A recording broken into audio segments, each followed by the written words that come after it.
Hello and welcome to our Sacred Wisdom podcast with me, Rebecca Parks, my co-host Chris Clifford, and our very special guest, Kim Kindersley. Hi. Over to Chris. Okay, thank you, Becky and Kim. It is always just wonderful to have you here with us. So, welcome to our viewers. And I have to share, before we started recording, we were having such a great conversation, and then we decided we have to stop talking and start recording this. So, with that, I'm going to hand it over to Kim to get us started with, or to carry on what we were talking about. Kim. Okay. Wow. Yeah, it was like there was already so much, but I guess we could maybe the best way in is to relate it to your theme that you've been exploring with all the members, the amazing members around the world, who, by the way, in increasing numbers come on it's so great. We're meeting amazing CC members every Tuesday in the online things, just incredible people. And that's beautiful. But over here in Bali, we're gathering every week at least once in one venue and now another one, and the numbers are increasing. And how it fits in with the theme is that people are coming in to do this breath work from all over the world. So let's just describe a typical kind of Friday afternoon here at 2 p.m. So people start coming in. We have people from Turkey, from Lebanon, from Ukraine, from Russia, last week from Saudi Arabia. We've had from Syria, from Israel, from South America, Central America, North America, Aotearoa, Australia, Iceland, Finland. I mean, I really just every single country on the earth. And each configuration is different. Young, older. Last weekend, a beautiful Irish family came in, a mother and her daughters. And I could go on, but that's the kind of configuration. And every week, slightly different. But the point is, complete strangers coming to sit down, and they're looking for the teacher. And then they kind of realize there's this dude in the blue hat sitting in a circle. So the first thing is like, what the heck's going on in here? And it's like, okay, we're just sitting in a circle. Everybody's sitting as far away from one another as possible. And it's that thing where you're a little bit nervous, going into a breath work. Some people have a very fixed idea about what's going to happen. But you can definitely feel that energy of people sizing each other up, wanting to feel safe, kind of distance from one another. And then we go into the process. And the process this is what I'm feeling increasingly, is that really we're just sitting in this frequency of unconditional love.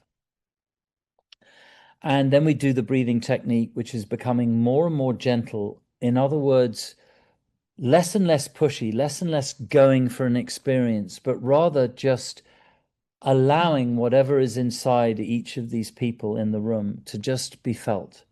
And then what happens if someone suddenly is experiencing something, it affects someone else. And then they get permission to feel what they're feeling. And so it has this sort of knock-on effect. Then the session ends, and then we do the best bit, which is sharing. And the difference between the beginning and the end is at the end, everybody, this is 70 strangers, come and sit in a huddle together.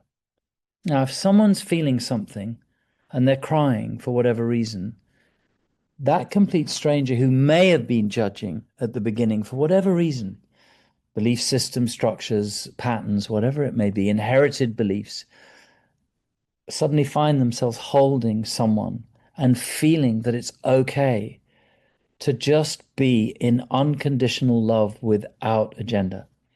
Using a real example from a week ago that really, really touched my heart. Young Chinese fellow walks in, completely kind of normal looking human being, and he sits down beside me, and I go, "Hi there." And I go, "What's your name?" He goes, "Jason." And he lies down, and we show everybody the technique. And it started for him because I showed what we do with touch, and I just lifted his hand up and just held his hand very lightly. And he started to cry. And he went through the session and he came out the other side of it and he just said this. He said, I was born in China, an only child. And I realized in that session that I was never touched by my parents. And just feeling your loving touch has completely opened my heart.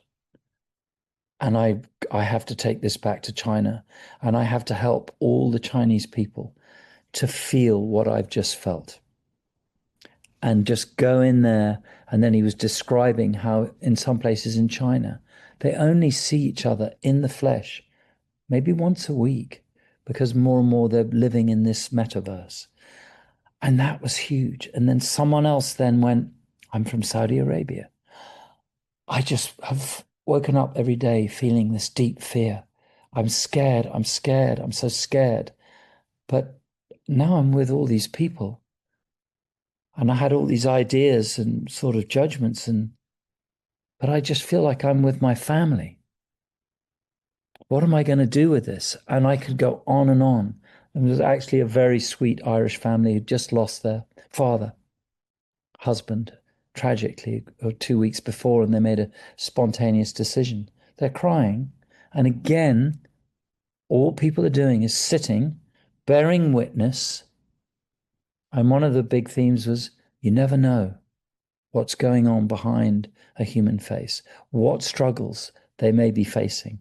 And these are people from Ukraine, Russia, Lebanon, Syria, Israel, all of these conflagrations that are going on our planet. And in the circle, with this simple idea of just loving touch without agenda, whether it's between man and woman or between country and country, culture and culture, different age groups, religions, and so on. Those judgments can melt away. And one of the biggest things that comes out of it is, I want to forgive myself for having these ideas. And then I'm going, well, maybe they weren't your ideas. Maybe they were given to you for a purpose. And so maybe we have to turn the lens of forgiveness on those who know not what they do, and maybe some do.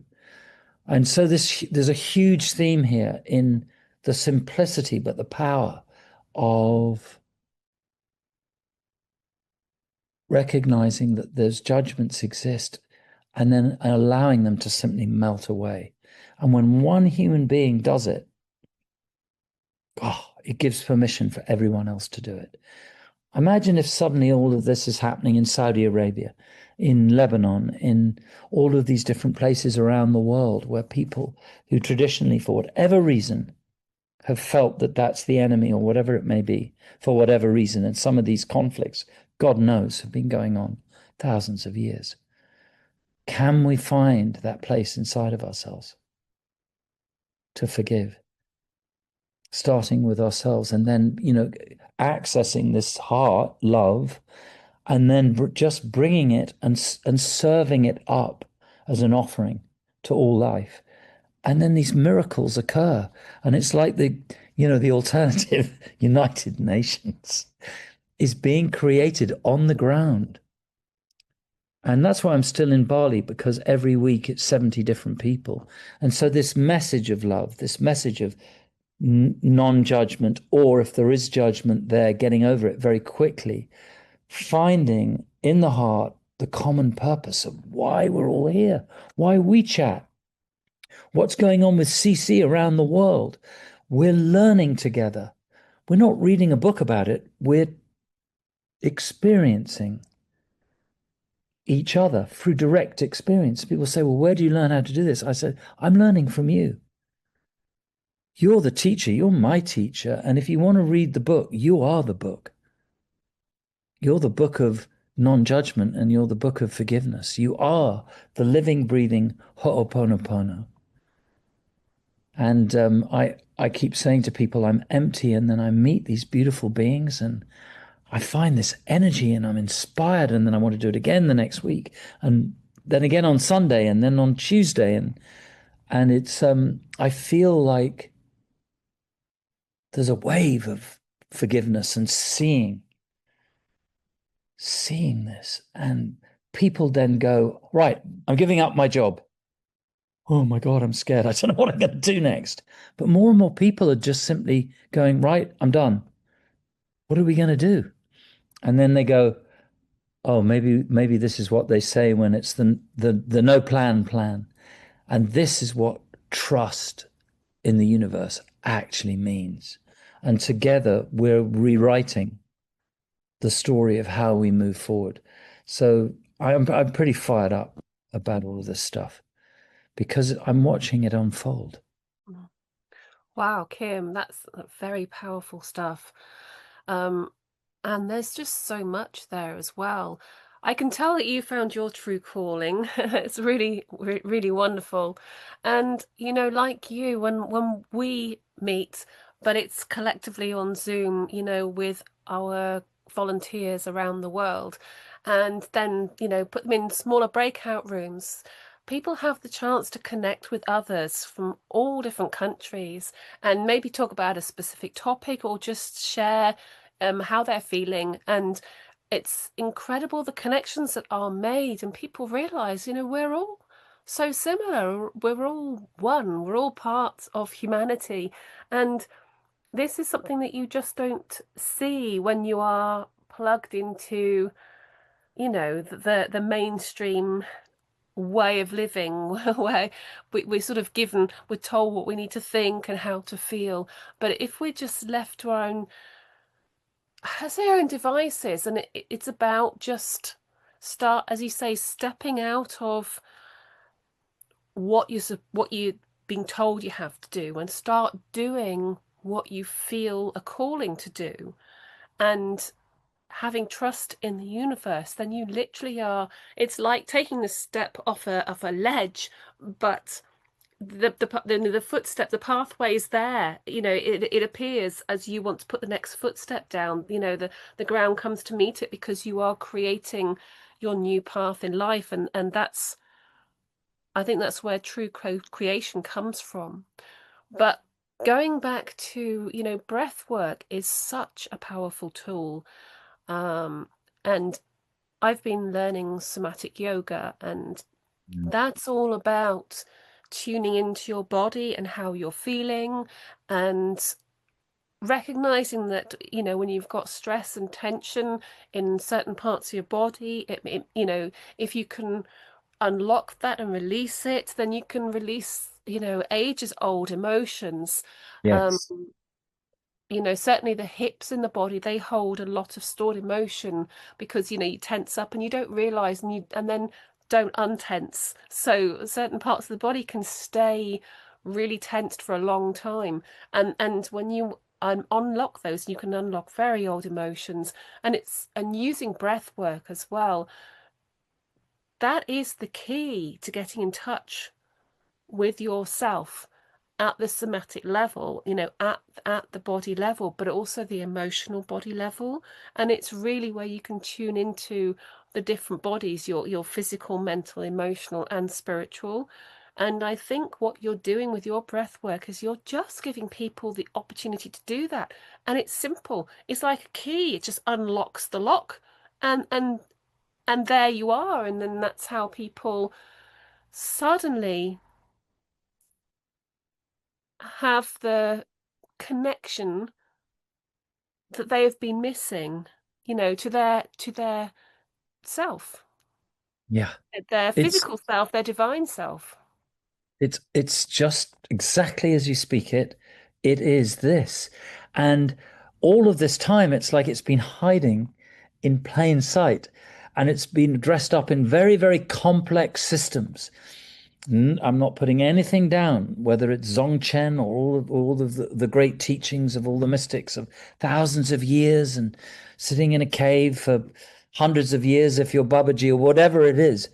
And it's like, did you just say all I had to do was breathe in, like when I was born, first breath as a baby?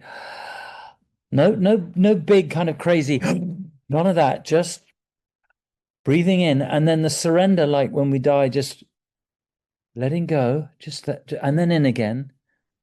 But I'm not doing anything.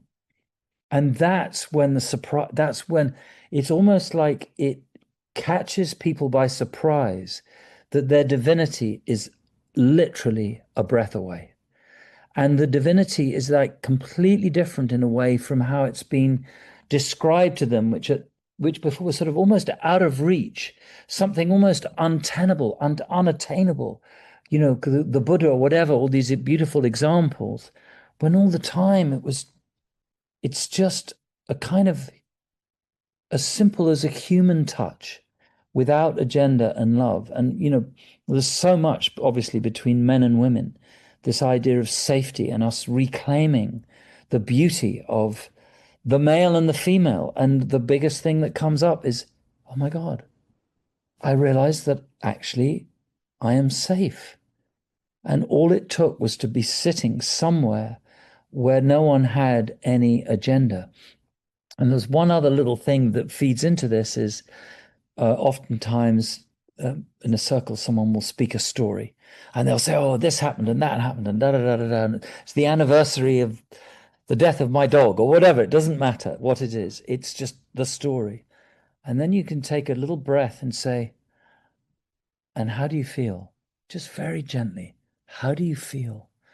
And the whole tone changes. And underneath the story is actually, I just feel really tender. I feel really vulnerable.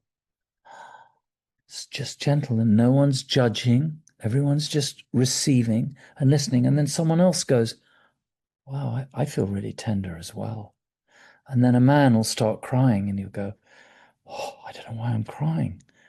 I feel really vulnerable. And then it's off. Everyone's suddenly giving everyone else not advice, but just permission to express and feel what's beneath the sort of socially acceptable form of communication, which tends to be locked into all sorts of other things as well. And what it does is it immediately frees us from all the beliefs, concepts, and so on into the common purpose of what it is to be human, which ancient meaning means carrier of light. And I feel like this is what's happening, is that we're all here remembering, and it's all highly unlikely that we would be.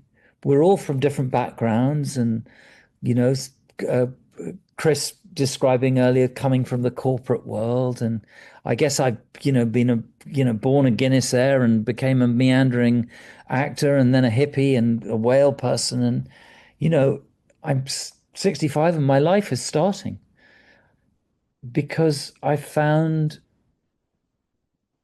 this. Just this. And it's not very dramatic and it's not neither up nor down. It's actually quite mundane. But it's in the mundanity that we find the common humanity. And that's when a bird song is the most beautiful thing you've ever heard in your life. The sound of the river, the feeling of being in a wood, the gentleness of, your feet on the earth. And then you start to feel the trees and the breeze and a bee and it's like life is so beautiful and it's here for all of us because we are it. We're not a drop heading to the ocean. We are the ocean in a drop. And it's like, I want everyone to feel this because it's only a breath away, right?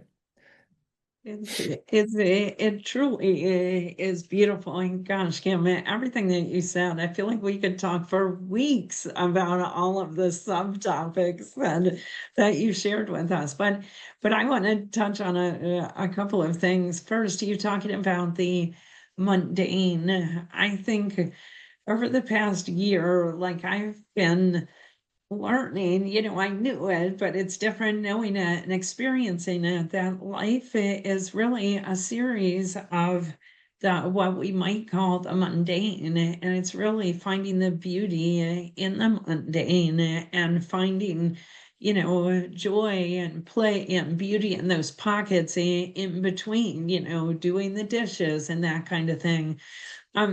Like 6 months ago or so, my husband he's had some health issues and things happen, and all of these things were happening. So every once in a while I pull a rune. So I pulled this rune, and basically the wisdom was associated with a Zen proverb which said, I think it's chop wood, carry water, and it was talking about stop trying to focus on all the big things and have this great big focus on the day to day and find joy and find the beauty in that and find the stillness and all of that. And that's carried with me. And I was like, oh yeah, it's like, we all have all these things that are going on in our lives for a reason, but it's like living our life and being connected and finding the beauty and finding our breath. And it really can be that simple.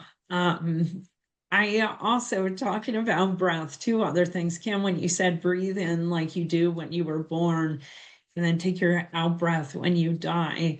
There's a lot of spiritual teachers teach that with each breath we're born again, and with each out breath, if we let go of everything, we can kind of die in that moment and then draw it in again, and every moment has this new birthing opportunity to it. That's just really, really beautiful. And one other thing about breath work, this is just a little more mundane, right? But anyway, Kim mentioned the Tuesday thing, so I just wanted to make a little announcement that what he's talking about with that Tuesday thing is he offers this free online breath work. It's a sacred circle, and it feels like everyone's together. Every time I've gone to it, and when Kim mentioned before the people coming to Bali, it's sitting in a circle of unconditional love. It's like that on Tuesdays too. So if anyone's interested in an unbelievable experience, we'll put the link along with this video, but I wanted to explain what you were talking about with that thing. 6 years. We've been doing it 6 years. It's like, well, okay, we better. And then I go, oh, I better keep going then. And somebody said to me the other day, well, why do you turn up every week? And I was thinking about it, and I go, because I have such a good time. And it's like this thing about it for someone who hasn't experienced it, it's like, well, that's kind of like we're going to breathe for an hour and share.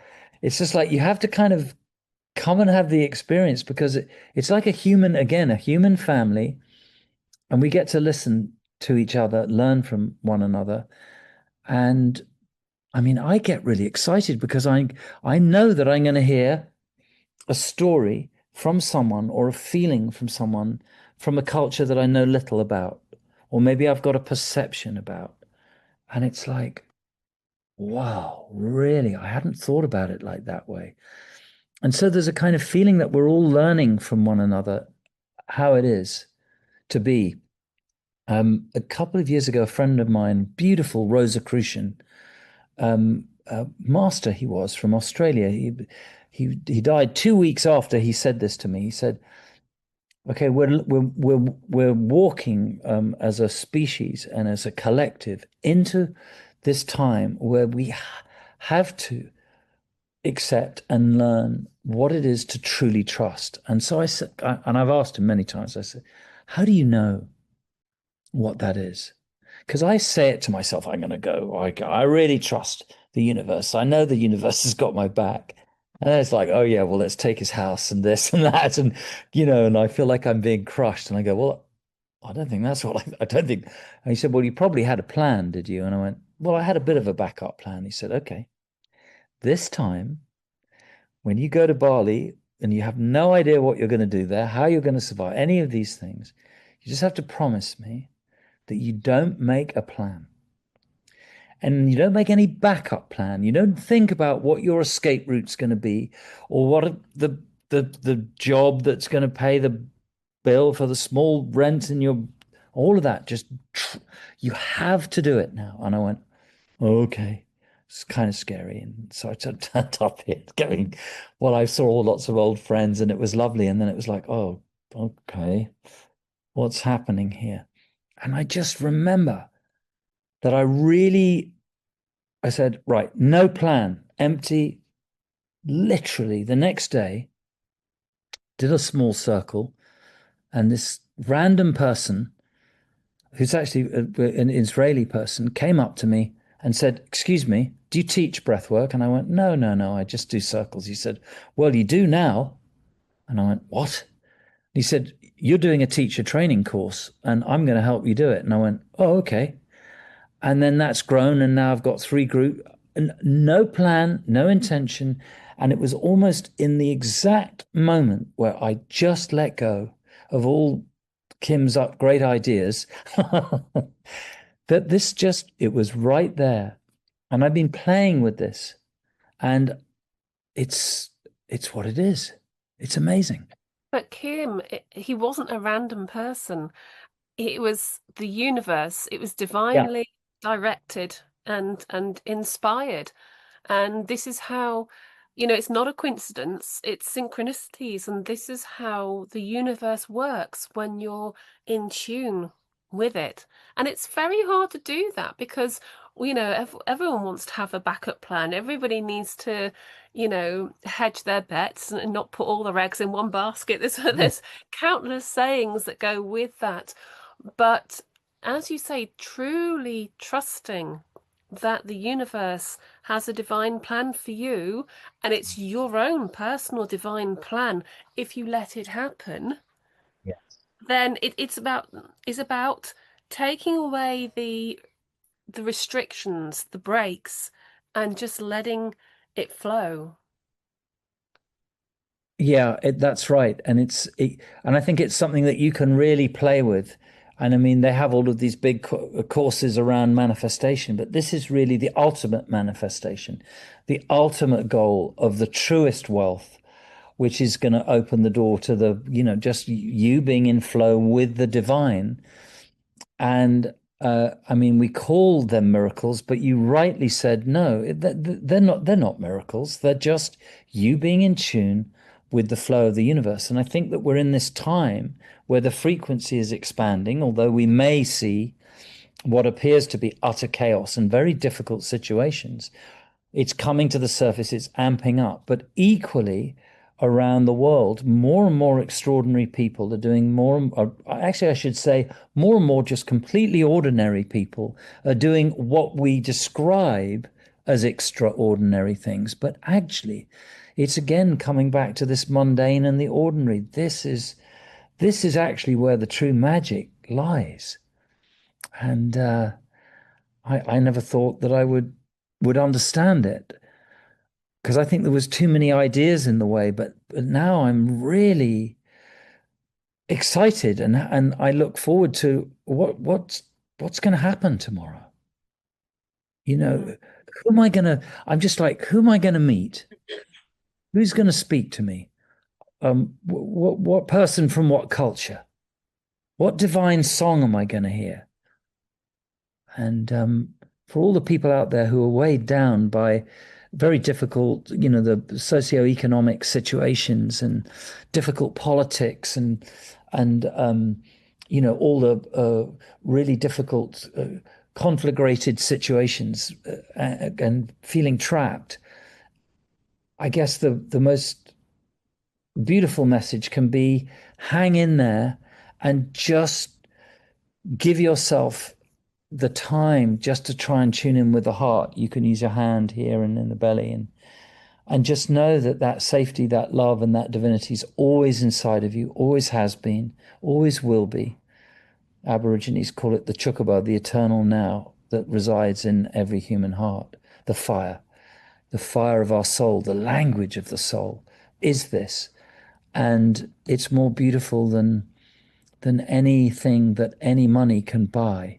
And then when we start to share that as a human family, we'll know what to do. We'll clean up the oceans. We'll We'll create fair society where everybody has enough to eat and has dignity and can take care of their families, and we take care of each other, where we can have sovereignty over our health. We can explore, what it is to be in our bodies with glowing health and take care of the older people, and so that they're not alone and everybody feels loved. And this is not some kind of weird utopian dream of an aging hippie. It's actually who we are. It's a And shared dream of our members here in Connecting Consciousness. Um, I think anybody who cares about humanity, Mother Earth, where we come from, truly wants the Mhm, best for everybody around them moving mhm, forwards. And I mhm, just want to go back to the breath work again, Kim, because you talked about putting one hand on your heart and one hand on your belly. And when you do that and breathe sort of deep into your belly and then deep out, and do that for several cycles, that's calms the body down. It tunes into the parasympathetic nervous system, which makes you feel calm and safe and secure. But if you do breathing that's more energetic and energized, then that can raise the endorphin levels and make you feel more excited and uh, sort of like stimulated and ready to go, So that hormones work with breathing so closely, and it's a mhm. really fascinating thing. If our listeners haven't fully explored different breathing techniques, then please do, because it literally opens up a whole new world to yourself. It's the opening up to a whole new world. And there's also a kind of a perception, like there was a beautiful woman in the other day and she expressed this before she started breathing. She said, I feel numb and I'm scared about breathing through my numbness and feeling because I've been suppressing all of these, that it's going to be too much. And it's huge and it's scary. And I just want to, and I just said, look, okay. Just go very slowly and gently and just breathe into the numbness and the stuckness of the top part of the ribs. And so what happens is she trusts that, she feels safe. Everyone around her, there's lots of angels taking care of people and which is really just loving touch without interference and holding space. And about 20 minutes in, it's like suddenly the this physical armor around the heart, years of suppressed emotion, it doesn't bam, it just kind of like gently pops open, just like you described. The door opens, and guess what? Instead of finding this huge can of worms, actually what she found was a meadow with wild flowers.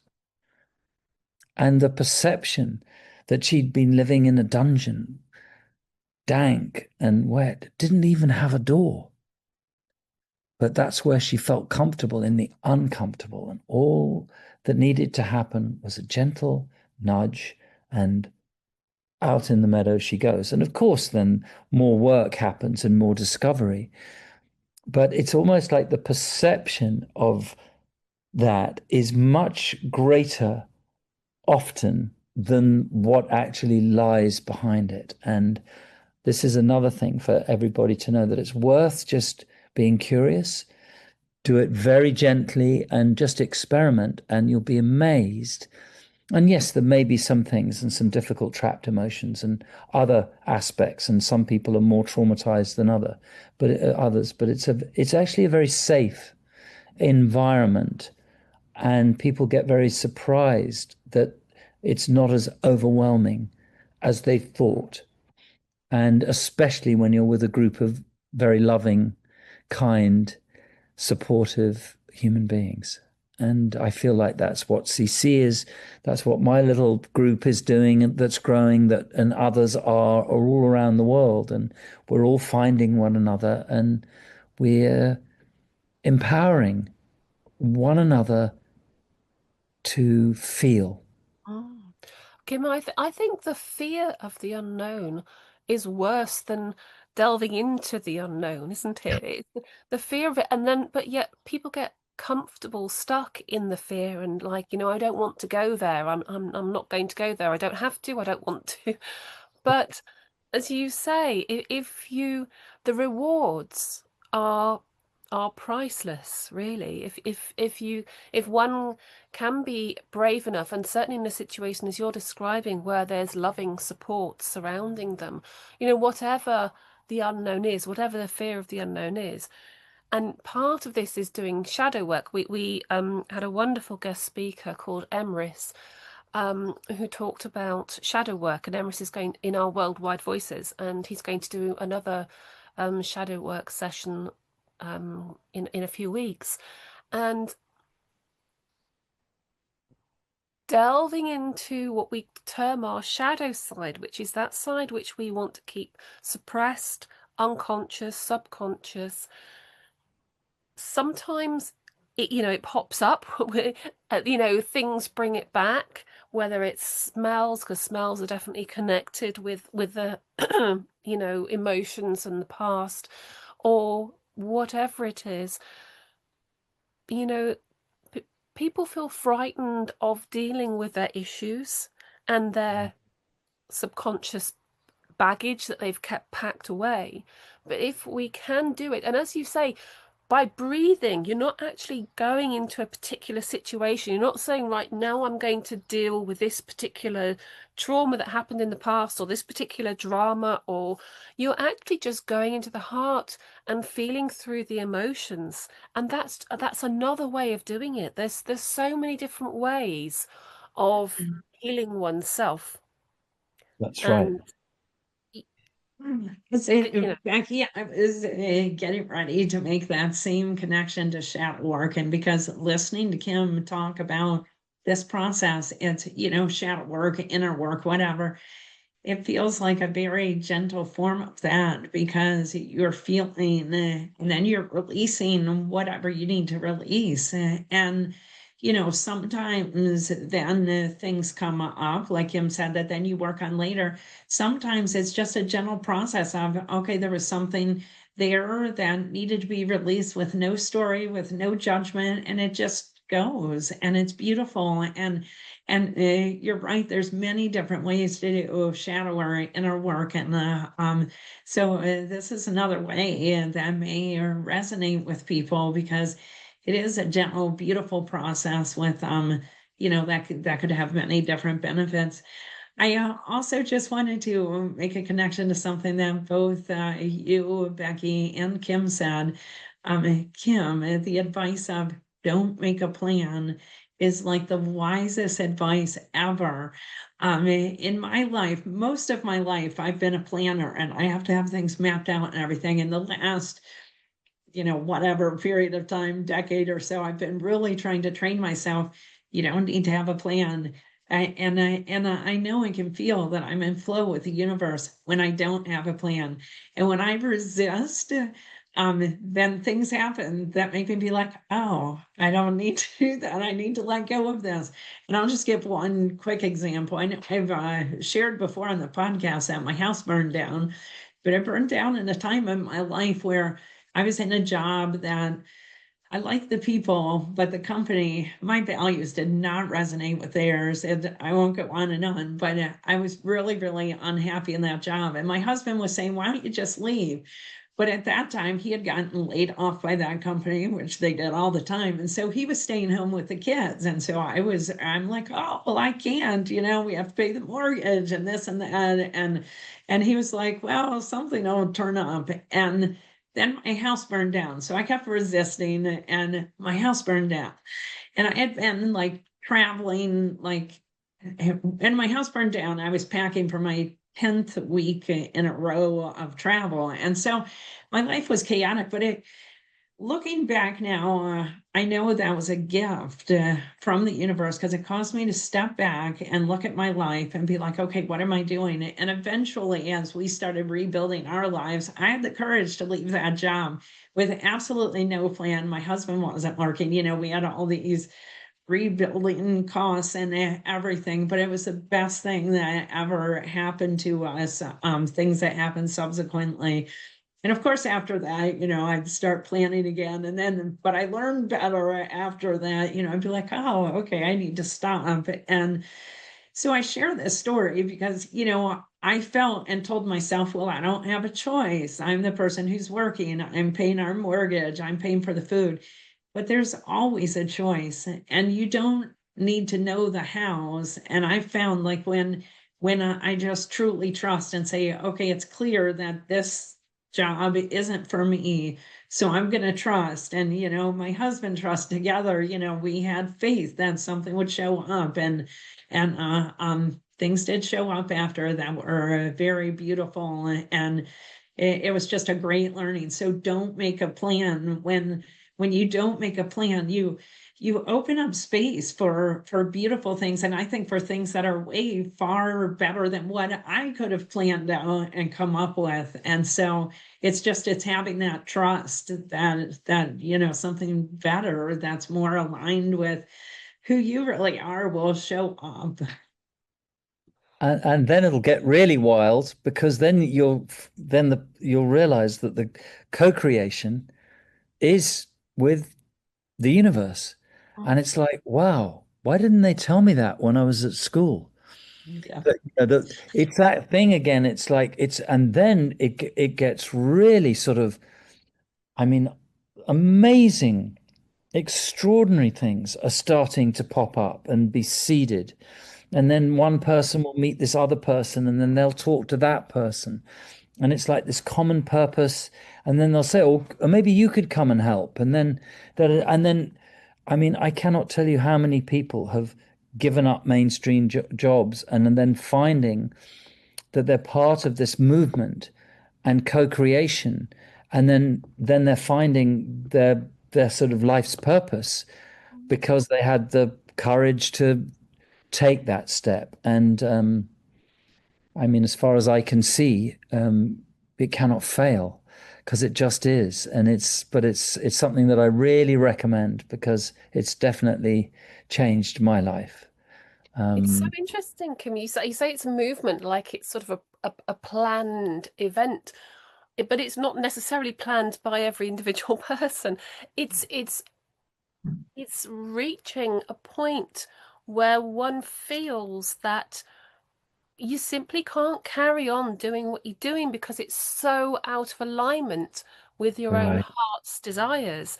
And I've done that in the past. I've given up a job that just felt so, I hated it so much, and I was only like 2 years into it, and I thought, I'm giving this up. It was my career. I trained to do this. I went to university and I did 5 years studying, and I trained to do this, and was 2 years in and thought, I literally cannot spend the rest of my life doing this.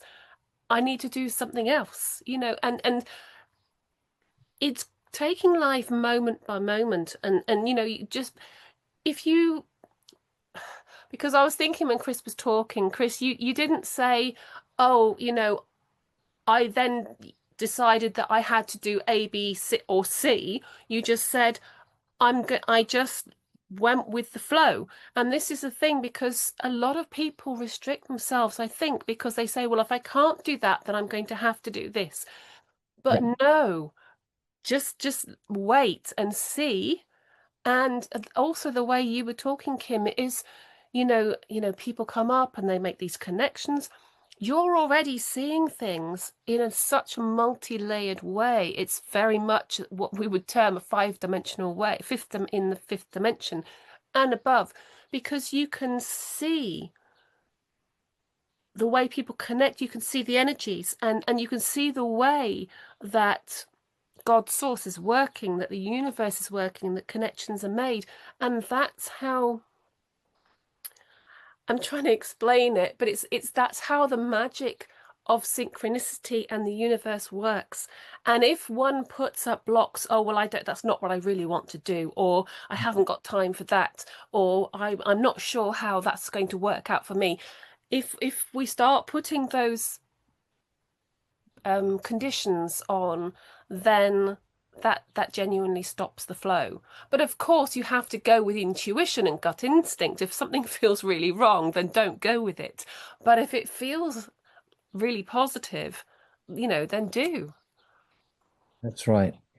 And it's like a couple of weeks ago, very well-to-do kind of young German fellow walks in, and he's had a big life-changing experience, just trying a bit of breath work, and he has a big kind of release and talks to me afterwards and says, I'm really interested in this, but I have to go back to Berlin. And I go, okay, well, part of the job is to demystify these things, because it's not some big ladder that you're on to get to the divine. It's just here, right here in your heart. And so I said, if you got time tomorrow, I'll show you a couple of things.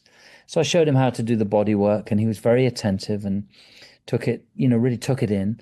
And then literally 24 hours later, after one more session, he did his first, what we call assisting or angeling.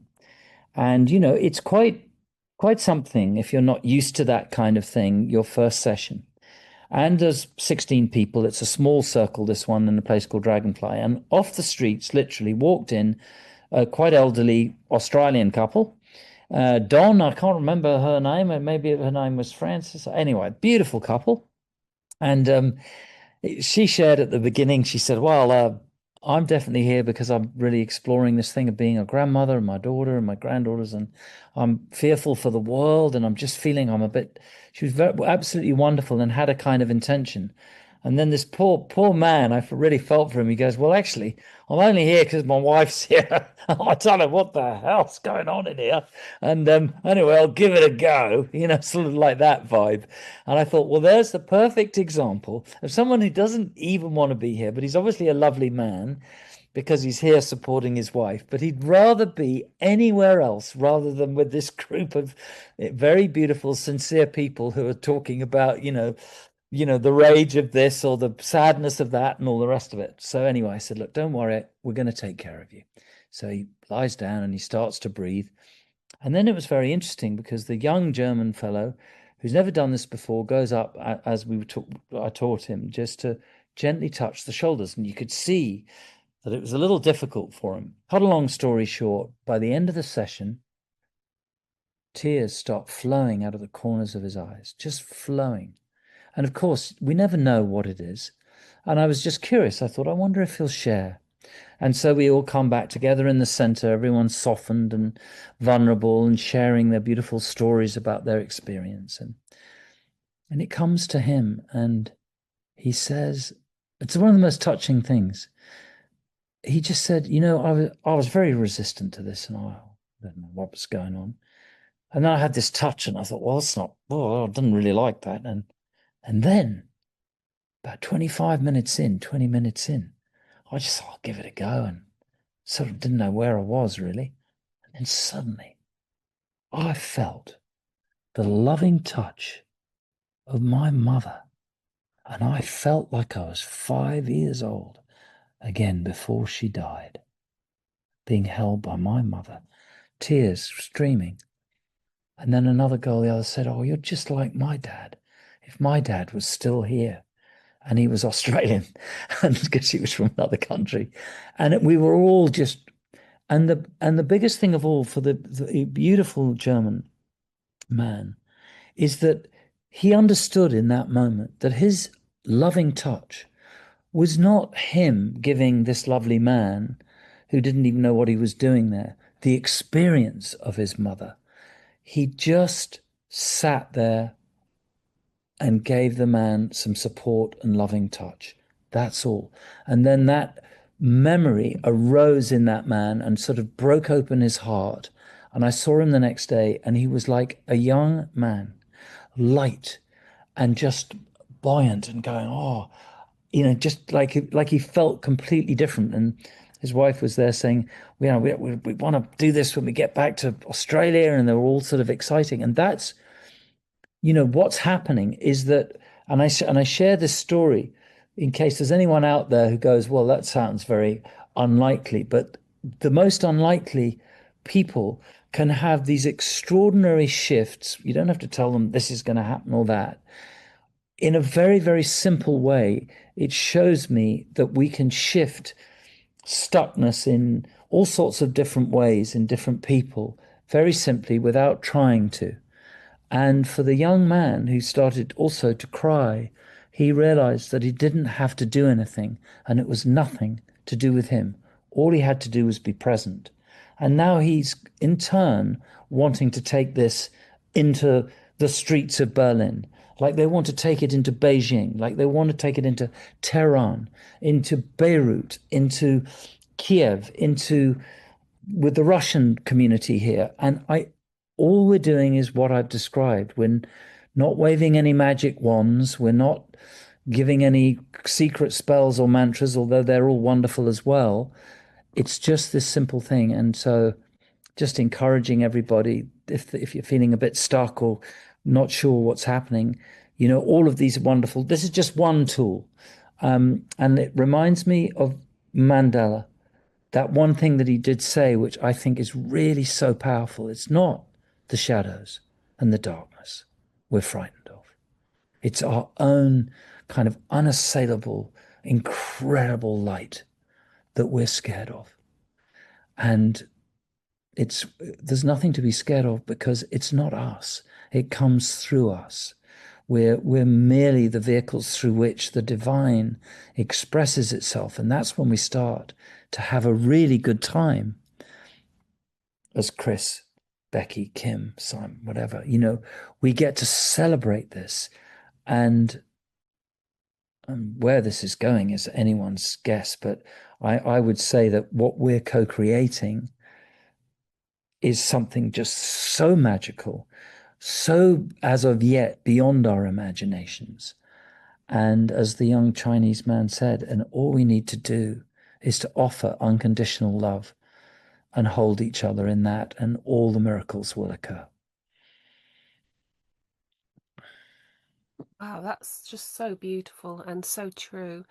And I would love for that Australian couple to join Connecting Consciousness. We have a really fantastic Aussie CC group, and I'll let them so know.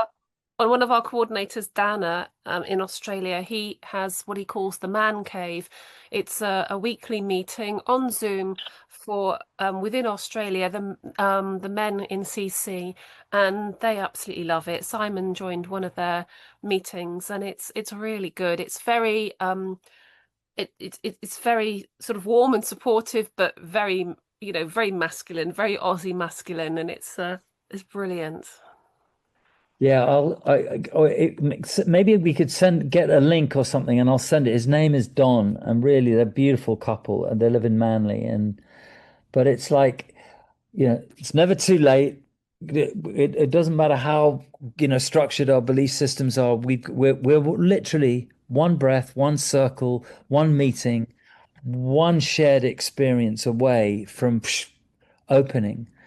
And once you've had a taste of it or a feeling, and once that you realize that behind, the shadows, just because the light was there and that's what it was, then really anything's possible. And we're witnessing this as we're moving through this life. And it's like, as you also said, Becky, it's about alignment. Not about it's like all we have to do is get into alignment, and then everything else comes from there. It is about stepping into alignment, but it's about, as you say, we get weighed down by all of our concerns, our worries and fears and the things that hold us back. And what you're talking about enables people to shrug that off, to literally release it, let it go. And then you do shine your light brighter. You are more aligned with yourself and your path, your mission, and able to sort of live your life more fully. And you're right, people are frightened to do that. There's like, how big and beautiful can I really be? People shouldn't be frightened of that because everyone's got the most incredible potential, and it's never too late to start. Yeah, and it's never too late to start. And then those big, huge things. It's not, by the way, I still, I get up, I have these issues to deal with and this and that. But what I've noticed is that somehow or other, my relationship to those difficulties and especially my relationship to maybe the other people who may be involved in some old situation that needs cleaning up or whatever it is, that somehow or other the energy shifts in them too.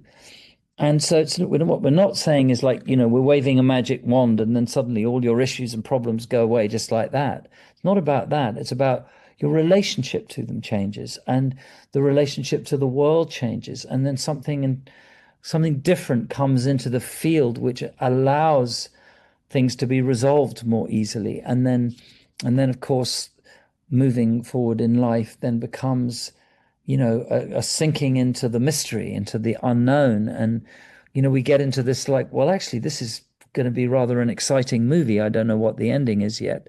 And I haven't worked out the third act, but wow, let's go see, let's turn the page and see what happens next. And I'm pretty certain for everybody who's listening, it'll be something incredibly beautiful and probably very simple and probably mundane and that you'd never thought of before. And it's right there, right here, right now. Absolutely. Kim, all of the beautiful stories that you have shared, it feels like we tend to make things complicated and think that we have to go out there and do something big. And we're taught and trained like, okay, it's these achievements that are important. But the things that you're talking about, we can change the world with. You're talking about stories of people who are discovering who they really are and discovering love and the light within them and peace within, and then taking that to another person and another person and another person. And I do truly believe that's part of how we change the world. It's not the big things going out there and working, building some huge thing. It's sharing this love and bringing love and light and peace and harmony person by person by person, because you're talking about a group of 70 who's out there, working with each of them with 70 more. And then your group gets bigger and their groups get bigger. And that's what we do in CC too. Like everyone in CC is doing the same thing through a variety of different ways, but showing some kindness and compassion and sharing their light and spreading their light. And we were talking about earlier how Becky mentioned, like, as we do these things, it impacts the collective too. And so I just want to say, don't doubt the difference that you're making. Yes, we all have daily struggles. Every single one of us. This has been a huge time of having great faith and great trust. And almost everyone I talk to, and most everyone I talk to is in CC. We talk about this roller coaster that we're on now. Like, there's big highs and then there's lows and struggles that we have to deal with. But how to stay grounded and find the beauty and share our love and our light with our communities. And it is happening. Like, we can see it happening and feel it happening. And it is changing the world. So that's very exciting. Thank you, Yeah. Chris. And I just wanted to add as well, something that is not at all mundane and very, very exciting is that I'm going to be coming to the USA for a few days in September to do a tour.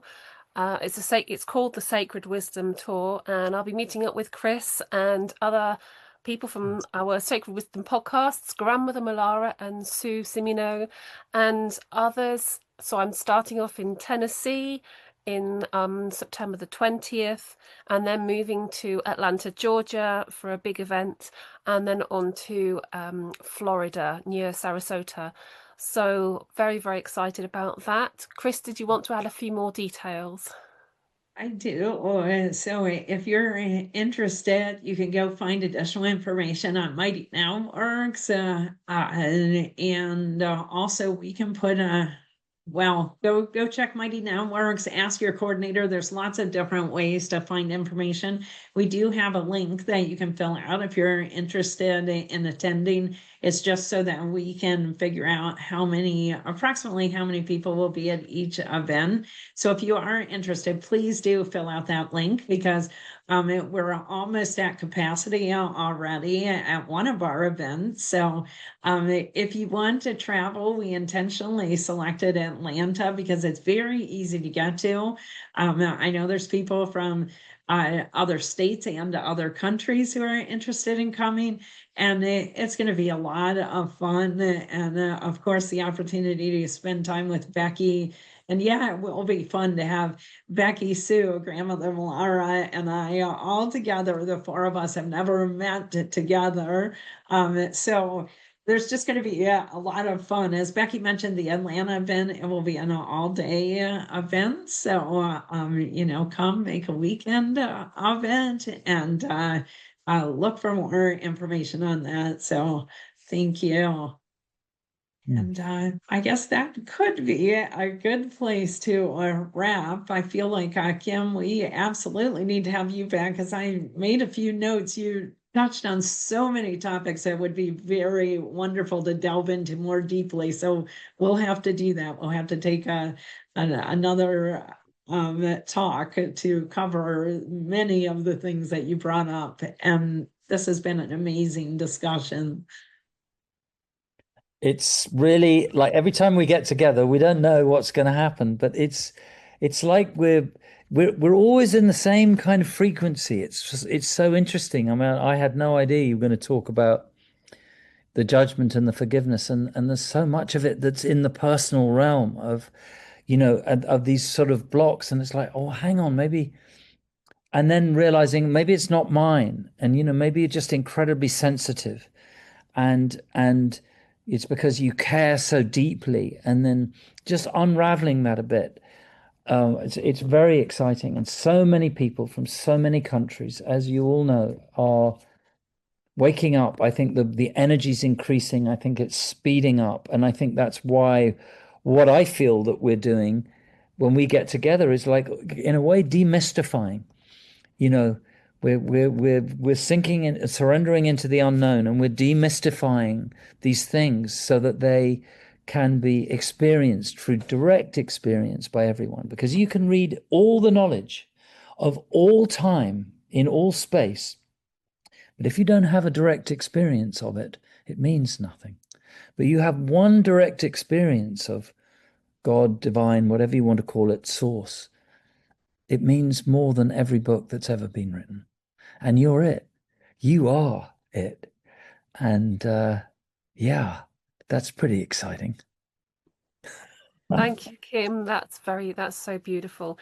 And I know, Chris, that Kim has given us quite a few good quotes in today's Sacred Wisdom podcast. So we'll pick them out and Yeah. get our team to put them to a beautiful meme so they can be added to Mighty Networks, which is our forum, and also my Telegram page. But Kim, do come back again soon. And lots of love to you. Keep doing the good work. We'll keep doing it. Yeah. Okay. It's so Thank good to you. so much love to everyone out there. See you on the Tuesdays or wherever it may be. And one of these days, we are going to be again.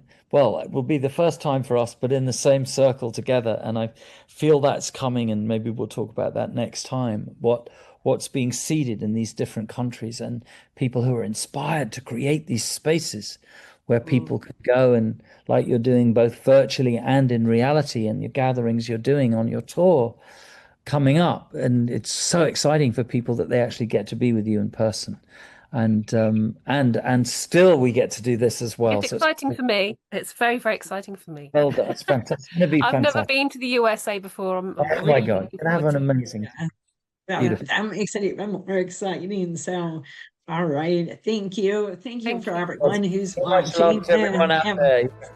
Thank you, guys. Thank you.